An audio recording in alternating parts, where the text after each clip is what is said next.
Տիկին Ալեքսանյան, բարև ձեզ, շնորհակալ ենք, որ եկաք տաղավար եւ այսպես մոտ մեկ ժամ առաջ դատարանը Իդեմս Մասիս Մելքոնյանի երկամսյա կալանք տվեց Շակ Հարկեպիսկոպոսին, խնդրեմ ես մասով ձեր տեսակետը ամենախիստ կալանքի միջոցն է կիրառել, ոչ մի տեսակցություն, համեցեք։ Շնորհակալ եմ ձերված հնարավորության համար։ Բարև ժողովուրդ, բարև հայրենակից, ուր ես։ Քո հերոսներին ձերբակալում էին, հանգիստ նստած էիր։ Քո սրբազաններին ձերբակալում են, էլի հանգիստ նստած ես։ Քո անելիքը որն է, դու անելիք չունես ժողովուրդ։ Մինչև երբ ես միայն ունկնդի լինելու, են էլ եթե իհարկե մի ստվար մասայի խելքը դրանում էլ չի հասնում, որ գոնե տեղյակ լինի երկրում ինչ է կատարվում։ Ուրեմն դատավորները բոլոր նրանք են, ովքեր արդեն ընտելացել են այս մայմունություններին, սրանք դատավարություններ չեն, սրանք ուղղակի ծաղր ու ծանակ են օրենքի, ազգային արժանինքների, արժեքների նաև եւ ամեն ինչի նկատմամբ, սա ծաղր ու ծանակ է։ Ես երեք էլի մասնակցում էի այն 17 արդարների դատին, այսինքն ունկնդիր էի ավելի ճիշտ էլի։ Խայտարակություն է, պարզապես խայտարակություն։ Այս Ֆարխոյանը ես արդեն ասել եմ մի քանի անգամ,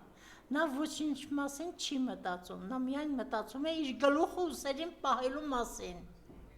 որովհետև որպես տարիքն առած ստաժ ունեցող դատավոր պիտի հասկանա, որ ինքը վաղուց արդեն 7 տարի է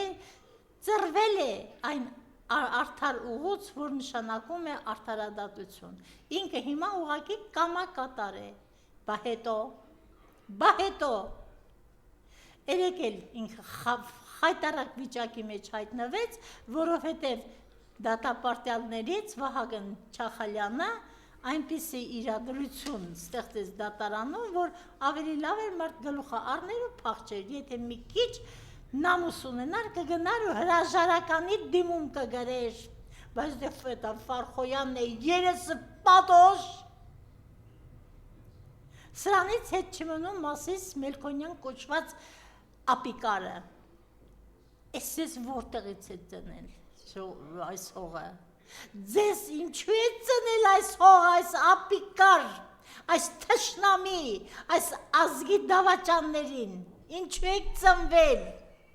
դուք ուրեմն թուրքից եք ծնվել, և որովհետև դուք հայ նամուս չունեք ձեր երեսին, այսօր որ դատեցիր Արշակ Սրբազանին, են էլ ամենախիստ պայմաններով, այդպիսի խիստ պայմանների մեջ էր գտնվում Լիդիան։ Ես այն ժամանակ էլ եմ ասել,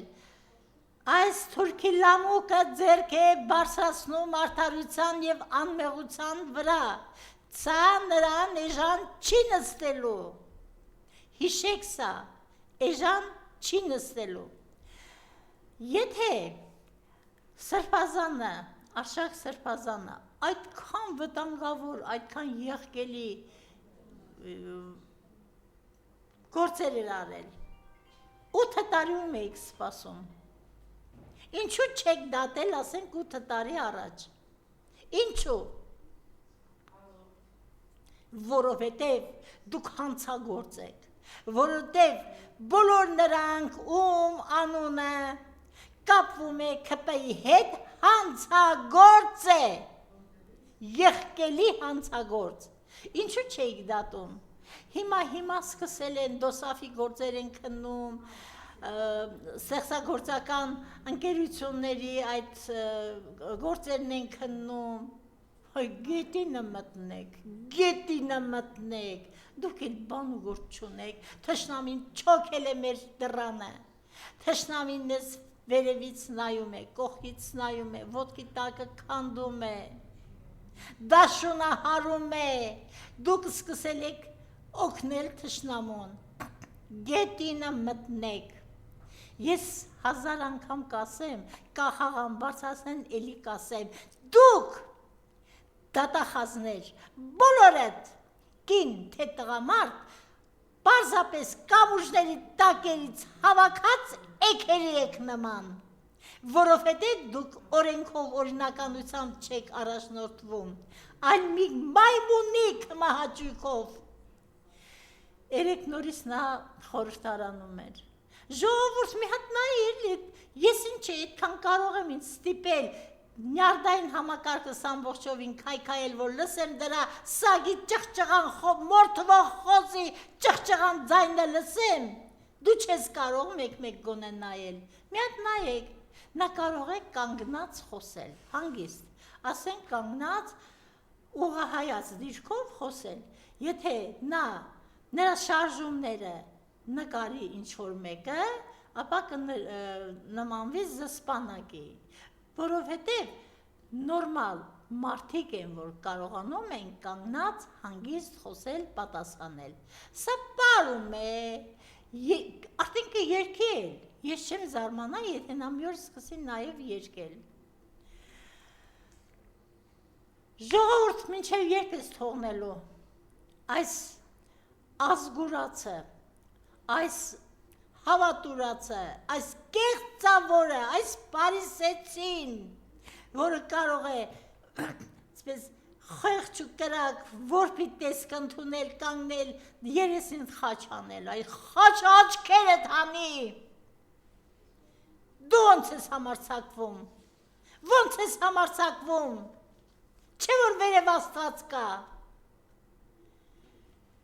մինչև երբ, հավատուրած եպիսկոպոսներ, ուզում եմ սկսել Արցախի թեմի, ինչպես է անունը, Գևորգ Վրթանես ներողություն, շնորհակալ եմ, Վրթանես Սրբազանից, ես հիմա դժվարանում եմ այս բառը քո անվան հետ արտասանել, ես ոչ դուքով կդիմեմ քեզ, ոչ էլ որևէ այլ հարգանք ցույց կտամ, դու, որ արդեն ես իմացա, որ ամբողջ այս օղակման ժամանակ, երբ որ փակված էր Արցախի օդն ու ջուրը, ճանապարհները, գտնվել ես Արցախից դուրս, դու ինչ սրբազան ես, և ինչու դու մինչև հիմա կարգալույթ չես արված, մեր հայրապետի համբերությունը ես զգում եմ, երկար է, նա մոտենում է հարցերին որպես հոգևոր հայր, այսինքն ներողամտություն, այսինքն համբերություն, այսինքն խրատ, բայց ես հիմա որպես Հայաստանի Հանրապետության քաղաքացի, վեհապար հայրապետ, պահանջում եմ ձեզնից կարգալույց անել բոլոր դավաճաններին, սրանք հուդաներ են, պետք է կարգալույց լինեն, հիմա էլ որոշել է ոչ ավել, ոչ պակաս գնալ 7 վերքը պղծել, ժողովուրդ, ուր ես գնում սրա հետևից, չնայած ձեր քանակը շատ քիչ է, միայն թևաբարո, միայն տխմար, միայն անգրագետ, միայն անտեղյակ մասան է, որ խելքը գնում է Նիկոլի համար, գետինը մտնեք դուք ձեր Նիկոլով, ես ինչ վայնասուն կապվեց հայոց երկնքում, մահը կպանունն առած սավառնում է և չի գնալու մեր երկրից, քանի դեր սրանք իշխանության գլուխ են կանգնած։ Ես երեքշի առաջորներ կարծեմ այդ վթարներից հայտարարվեց, որ հարսանիքի քավորի մեքենան է վթարվել և քավորկինը ծանր վիճակում է։ Գիտեք ինչից է, որովհետև Աստված մեզ պատժում է հատ-հատ, մենք չենք հասկանում, որ մենք պարտավոր ենք մեր եկեղեցու կողքին կանգնել։ Ես բազմիցս ասել եմ, Տիգրան մեծի բանակները վաղուց չկան, բայց կա հայոց եկեղեցին։ Գլխովը շատ ամպեր են անցել, բայց կա հայոց եկեղեցին, լինելու է հայոց եկեղեցին, դուք պատմության կմահաճույքով ալիքի կատարին հայտնված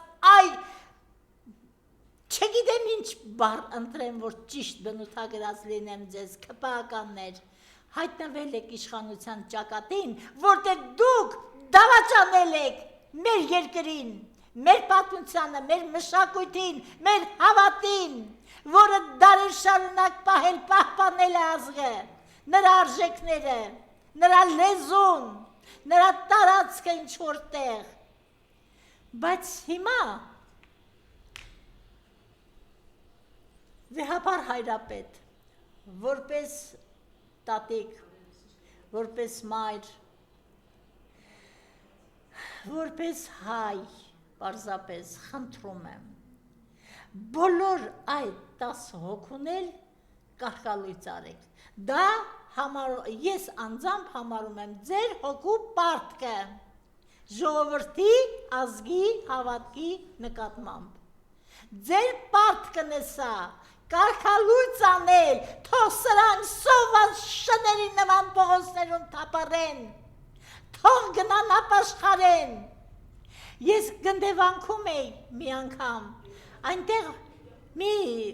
տղամարդ կար, քուրդ էր հագին և բոբիկ ոտքերով, այնտեղ ամառ էր այդ ժամանակ և այդ քարերը, սալիկները, բոլորը շիկացած էին, թե ինչպես էր նա քայլում դրանց վրայով, զարհուրելի էր անգամ։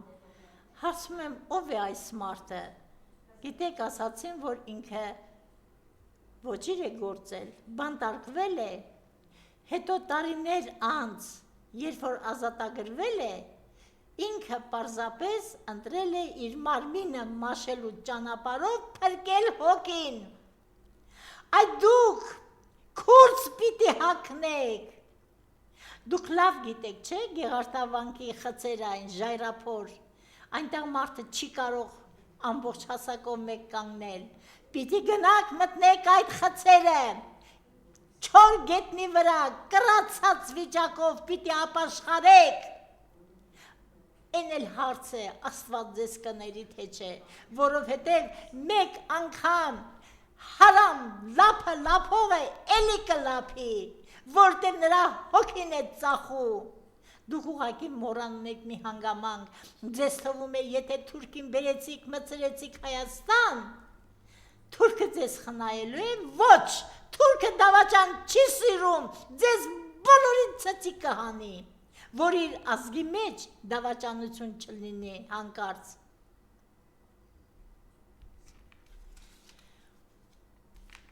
Ես հիմա բոլոր սրբազանների անունները չեմ տա, որովհետև ճիշտն ասած չգիտեմ անուններին չեմ տիրապետում, բայց իմ այս պահանջը, խնդրանքը, առաջարկը վերաբերում է բոլոր ուրացողներին, նրանց, ովքեր կարող են իրենց թույլ տալ այս խեղ կատակի, այս հոգեկան ծանր հիվանդի պահանջով խախտել եկեղեցու պատարագի կանոնակարգը։ Իրավունք չունեն։ Ժողովուրդ, քո մեջ մի ստվար մասա կա, որ ասում է, ինչու է եկեղեցին խառնվում պետության գործերին։ Այսպիսի անմիտ, այսպիսի սնանկ հարցադրում ես չէի պատկերացնում, թե մեր ազգի մեջ կա։ Մեկը միշտ իմացեք, պետությունը իրավունք չունի խառնվելու եկեղեցու ներքին գործերին։ Բայց եկեղեցին պարտավոր է լինել իր հոտի կողքին, եկեղեցին պարտավոր է լինել իր հավատացյալի կողքին, նրա շահերի պաշտպանը լինել, սա եկեղեցու կանոնակարգի ամենակարևոր հատվածներից մեկն է, բայց վարչապետի աթոռին գանված, փոխվարչապետների աթոռներին գանված, են Մհեր Գրիգորյանը ինչ աղբ է, աղբ կատարյալ, այս սրանք իրավունք չունեն օդ շնչելու, սրանք, իսին ձևով պարզվեց սրանց էությունը, ճիշտ ասած, երբ որ այս Մհեր Գրիգորյան չեղածը դարձավ փոխվարշապետ, ես այն ժամանակ մտածում էի, այս անկիրտ, անգրագետ ջահելների մեջ գոնե մի հոգի կա, որ պետական կառավարման փորձ կունենա, գոնե կուղորդի գործերը, բայց ստացվեց, որ այս մեկ իբր գիտակ մեկը ավելի վատն է, քան ասենք Կոնջորյանը, ավելի վատն է, քան Արթուր Հովանիսյանը, քան Անդրանիկ Քոչարյանը, չգիտեմ չգիտեմ ինչ ասել, ախր դուք գետինը մտնեք, այդ Մհեր Գրիգորյան, դու չգիտես այդ Քիվեստի պայմանագրի Քիվեստի բանակցությունների արդյունքների մասին, չգիտես, թե հորդ ես ձևանում, ընդամենը կես հորդի նման ես դրսևորում, հլեն են հորդ նախագահը, ընդհանրապես նախերք չունի, չի արտահայտվում, իրեն չի վերաբերում, ինքն է իր աշխատավարձը, իր վայելքները, իր սելֆիները, իր գրողու ցավը, բադու Մհեր Գրիգորյան, վաղ միսօր այս վիճակը էլի հաղթահարվելու է, մեր ազգը շատ է տառապել, բայց միշտ էլ կարողացել է հաղթահարել ու պատվով դուրս գալ, հաղթահարելու են, դու ես սահմանազատման այսօրվա թշնամական երևույթներին ինչ պատասխան ես տալու, ասելու ես ընտանիք էի պահում, այ հորդ, ես քեզ բացարձակ ասում եմ հորդ, դու կարող ես ինձնից պատիվ պահանջել, դե դուք Ալյոնայի կողքին եք չէ հայտնվում, նրանից սովորած կլնեք միլիոններ պահանջել, միլիոններով են իրենց չեղած նամուսը գնահատում, գետինը մտնեք բոլորդ միասին, բոլորդ,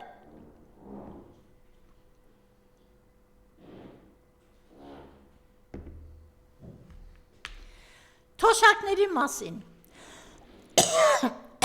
երեք կառավարության նիստում այս խեղկատակը հերթական անգամ ձեռ է առնում, այ ոչնչություն, այ խլուրդ, այ ամբարի մուկ, այ ցորենի ամբարի մուկ, դու ինչ ես քեզնից ներկայացնում, որ դու պիտի աշխարհը վայելես, քո ապորինի լամուկները աշխարհը վայելեն, գողանաս, կողոպտես երկիրը ու ձեռ առնես թոշակառուին, ասում է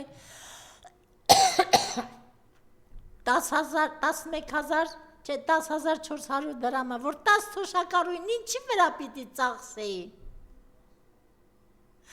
քեզ թաղման համար ծաղիկ գնելու, բայց ափսոս է, քեզ վրա, քո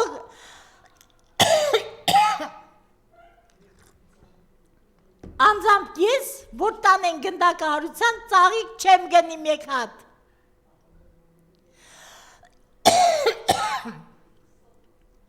Այդ սենց բան կլինի, տեղից դուրս եկողը թոշակառուի չունեցած փողն է հաշվում, այ աննորմալ, այ կապելու գիժ, դու մտածել ես թոշակառուն ինչպես է ապրում, ինչպես է գոյությունը քարշ տալիս, քո ղեկավարած երկրում, այ գետինը մտնես,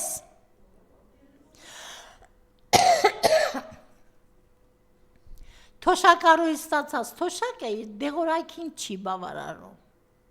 այդ թոշակառուն ուտելու, հագնելու, ներողություն,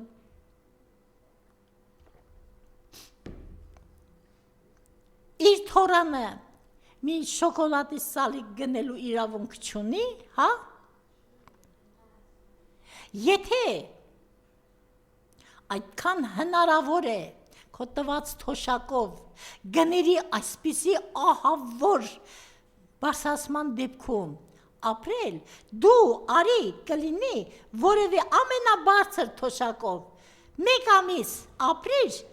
Մենք օրինակ կվերցնենք, ես անձամբ պատրաստ եմ կրկնել, օրինակ սովորեմ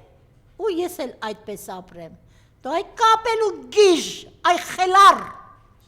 այ մայմուն, ես քեզ կապիկ չեմ ասում, որովհետև կապիկը բնական զարգացման հետևանք է, դու մայմուն ես,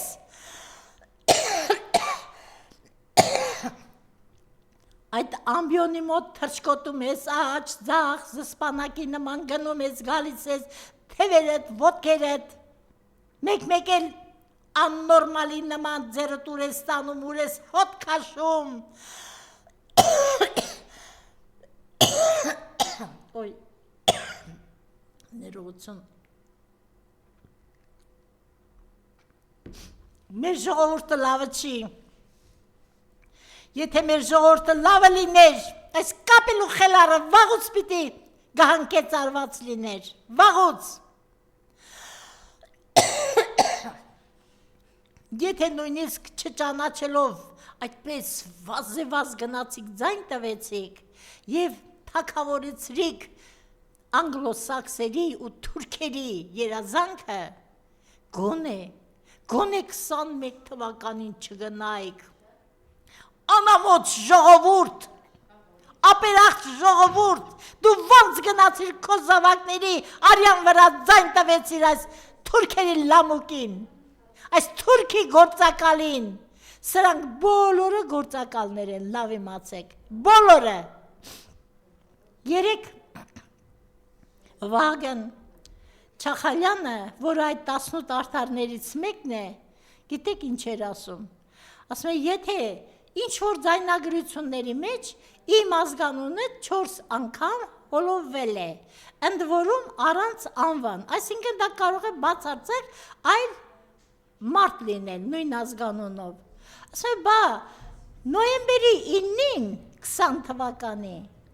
35,000-ից ավելի մարդիկ մի ազգանուն էին գոռում, պահանջում, բա ինչու դատախազությունը գործ չի հարուցում, որովհետև այն ժամանակ կրկեսի շնիկ Արթուր Դավթյաններ հիմա էլ կամրջի տակի սակ դյարի միասա հավ Անահիտ, հա, անունը ոնց է դրա, Անահիտ Վարդապետյան, եթե չեմ սխալվում, դատախազը, Աննա, ներողություն եմ խնդրում, Աննա Վարդապետյանը, դու նամուս չունես, բացարձակ նամուս չունես, ով պիտի կատարի քո պաշտոնական գործառույթը, թե չգիտես ինչ պիտի անել, եթե չգիտես, դրա համար կա միջոց, դիմում են գրում ու ասում են, ինձ ազատել աշխատանքից որպես անպետքություն, սխալվել եմ, համաձայնվել եմ, ես ասել եմ, չէ, Նիկոլը այդ բոլոր էքերին ճիպոտով է տանում պաշտոնի, ճիպոտով, որպեսի կարողանա հետո հեշտ պրծնել, նա ինքն անամոթ է, կասի, Աննա Վարդապետյանը թող ինձ ձերբակալ էր, եթե ես սխալ էի, իմ խելքը չի ասել, արել եմ, ձերբակալեք, դատապարտեք, պատասխանատվության կանչեք, նա ինքան ստոր է, որ ամեն տեսակի երևույթներ նրա համար խորտ չեն։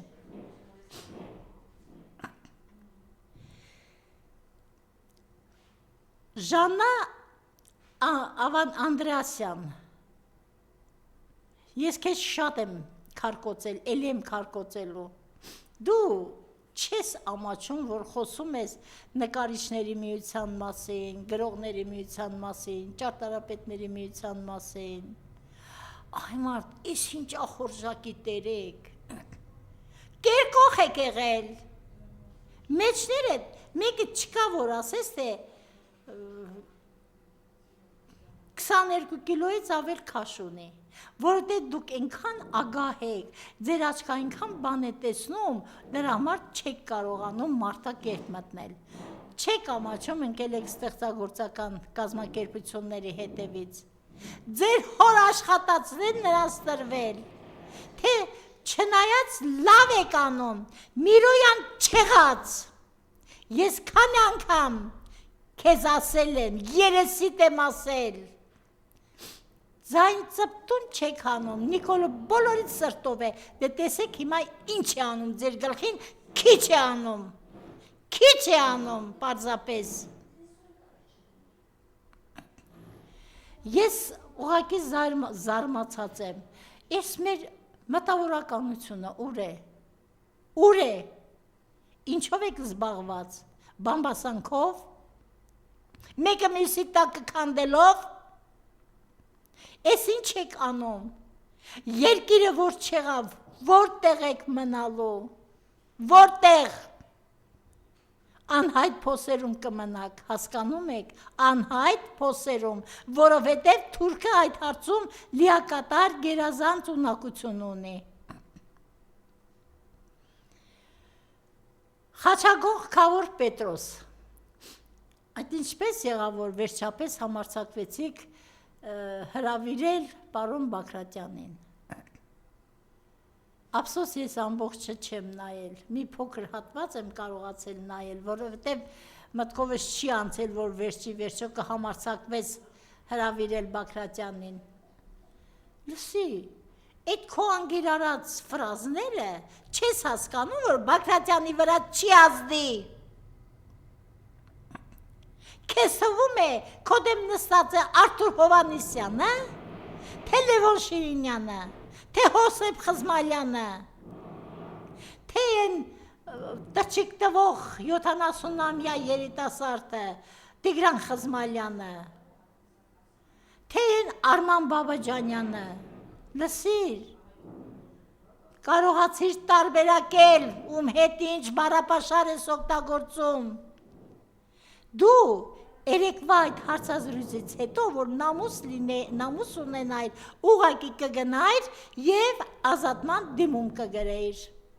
բայց քանի որ դու չունես ոչ նամուս, ոչ պատիվ, այլ դու ուղղակի քպայական ես, քպայի խոսափող ես, դրա համար էլ երևի հանգիստ գնացիր տուն ու վեր ընկար ու սկսեցիր խժռել օրվա հերթական քո չափաբաժինը։ Երբ որ հրավիրում ես մարդկանց, հիշիր ում հետ ես ինչի մասին զրուցելու։ Ես հիմա առաջարկում եմ, ինձ հրավիրիր։ Դու գիտես, ես մի քանի անգամ պահանջել եմ ինձ հրավիրել լեզվի հարցերով,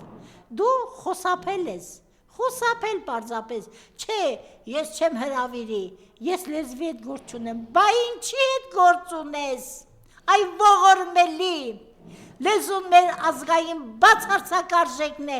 դու ինչ իրավունք ունես խախտելու և քո չորացած ճպուր կողակիցը, որ լավ, իսպես միլիոններով ստանում եք, ձեզ հրավիրիր, թոշակառու եմ,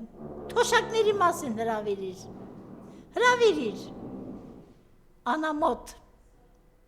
անամոտ, քպեն իր բոլոր ընկեցիկներով մի օր պատասխան է տալու, այդ օրը հույս ունեմ շատ չի ուշանալու, հույս ունեմ, որ այդ օրը կգա, մենք կտեսնենք ձեր այդ թուրքական գործոնի կործանումը և հայ ազգի ճախրը մենք պետք է տեսնենք, որովհետև դրան ենք մենք արժանի, մեր այս ազգը իր մաքուր կենցաղով, իր մաքուր արժեքներով, իր քրիստոնեական մաքրամաքուր հավատով, վերջի վերջո մի օր պիտի բարձրանա վերև և այդ բոլոր այդ ամբողջ ներողություն ճանապարհին ամեն մեկս ունենք մեր անելիքը։ Ես եմ շնորհակալ։